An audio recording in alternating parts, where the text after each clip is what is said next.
প্রথমে হলো আমাদের সাংবাদিকদের যে ওয়েজ অনার যে ইয়াটা আছে, ওয়েজ বোর্ড যেটা, এটা আসলে তথ্য মন্ত্রণালয় থেকে করে।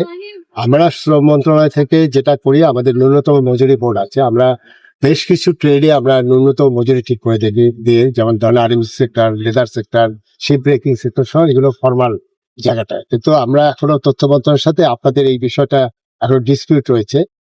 যদি আপনার শ্রমিকের সংজ্ঞা, আমরা নতুন আইন করছি, সেখানে শ্রমিকের সংজ্ঞা আরো বিস্তৃত করব। অ্যাকচুয়ালি তো যিনি মালিক বাদে কিন্তু সবাই কিন্তু আমরা শ্রমিক। যেমন আমি সচিব, আমিও কিন্তু আসলে ওই সংজ্ঞার মধ্যে আমি শ্রমের মধ্যে পড়ি। ইভেন আমাদের বিশ্ববিদ্যালয়ের শিক্ষক, তারাও কিন্তু আপনার শ্রমের মধ্যে পড়ে। কিন্তু বাংলাদেশের আর্থ সামাজিক প্রেক্ষাপটটা কিন্তু আমরা তো বিশ্ববিদ্যালয়ের শিক্ষক বা সচিবকে শ্রমিক হিসাবে দেখানোর মতো আমরা আসলে ওইভাবে মেন্টালি আমরা প্রস্তুত না।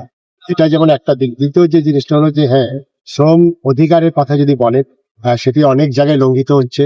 শ্রমের যে ন্যায্য মজুরি বা মহিলাদের যে ন্যায্য মজুরি থেকে শুরু করে কর্মঘণ্টা, এগুলো নিয়ে অনেক অনিয়ম আছে এবং এগুলো দেখভাল করার জন্য আমাদের দুটি দপ্তর আছে। একটি হলো আমাদের কলকারখানা পরিদপ্তর, অধিদপ্তর যেটা, তাদের ইন্সপেক্টর এগুলো দেখছে। আবার যেটা আছে আমাদের ডল অফিস যেটা বলে, শ্রমের যে অফিসটা আছে, তারা মূলত ট্রেড ইউনিয়ন রেজিস্ট্রেশন এগুলো দেখে। তা আমরা নতুন যে আইন করছি, সেখানে আমি বলবো যে এই আইনটা আমাদের চিফ অ্যাডভাইজার মহোদয় আমাদেরকে যেভাবে নির্দেশ দিয়েছেন, আন্তর্জাতিক পর্যায়ে যাচ্ছে। আইএলও স্ট্যান্ডার্ডে ইউরোপিয়ান ইউনিয়নের রোড ম্যাপ আছে আমাদের জন্য, আইএলও রোড ম্যাপ আছে, ইউরোপিয়ান ইউনিয়নের আপনার ন্যাশনাল অ্যাকশন প্ল্যান আছে, আমেরিকার 11 পয়েন্ট আছে।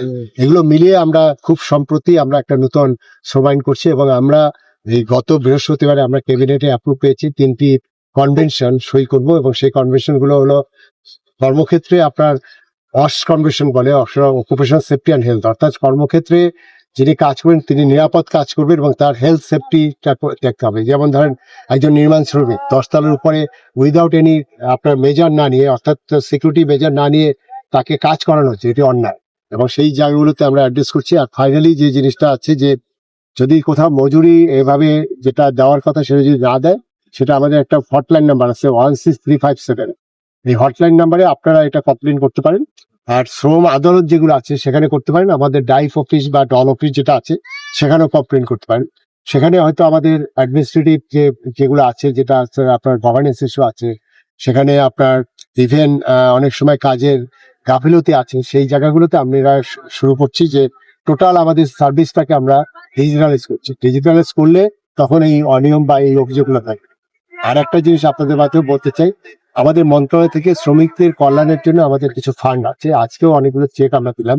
সেখানে কোনো শ্রমিক যদি অসুস্থ হয়, তাকে ওই 1 লক্ষ টাকা পর্যন্ত আমরা সরকার সাপোর্ট দিতে পারে। সেই ফান্ড আমাদের কাছে আছে। কেউ যদি মারা যায়, আল্লাহ না করুক, তাহলে তাকে 2 লক্ষ টাকা সাপোর্ট দেওয়া যায়।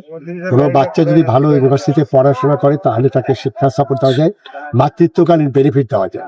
এগুলো আপনারা জানাবেন এবং সেটা আমাদের এখনো, যদিও এটা আমাদের অফিসে যেটা আছে সেখান থেকে নিতে হয় এবং বিভিন্ন ট্রেড ইউনিয়নের লিডারদের কাছেও এগুলো আছে। আমরা এই টোটাল সিস্টেমটাকে অনলাইনে কিনছি।